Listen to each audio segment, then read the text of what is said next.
ملا هیبت الله ولې له افغان ملت نه پټ دی؟ تازه بیا د ملا هیبت الله په اړه څه خطرناکه راپورونه او خبرې شوي دي. دا هر څه په همدې ویډیو کې وګورئ، خو د ویډیو تر لیدلو مخکې چینل سبسکرایب کړئ.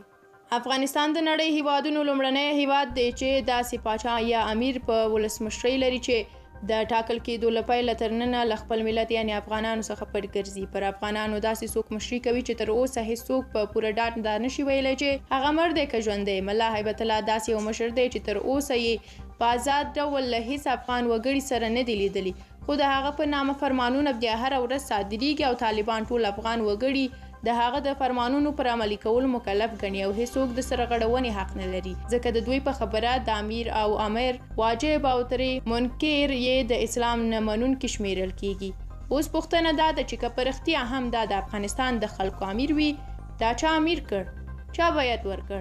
او په کوم اساس یې د افغان ملت د امیر په توګه وټاکل؟ افغان ولس خبر نه دی، لا یې تر اوسه لیدلی نه دی، په شخصیت، حیثیت او علمیت یې خبر نه دی، خو امیر یې شته.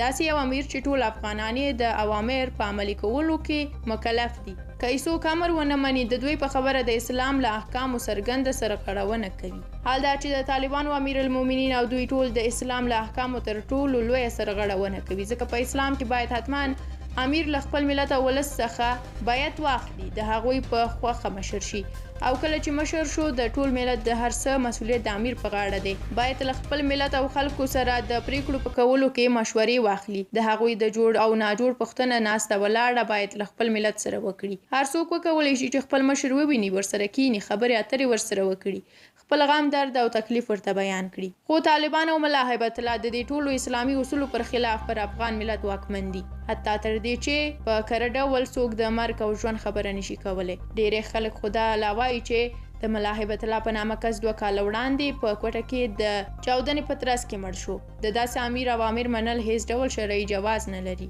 د طالبانو مشر یعنې ملا هیبت الله اخندزاده چې په کندهار ولایت کې راښکاره شوی و، ولسوالانو او امنیتي قومندانانو سره په لیدنه کې ویلي دي چې سپارښتنه درته کوم چې زما خبرې داسې یادښت کړئ او عمل پرې وکړئ لکه د شریعت یو حکم. تاسو هم د ملا هیبت الله په اړه خپل نظر او انتقاد پیشنهاد کولی شئ، په کومنټ کې ولیکئ.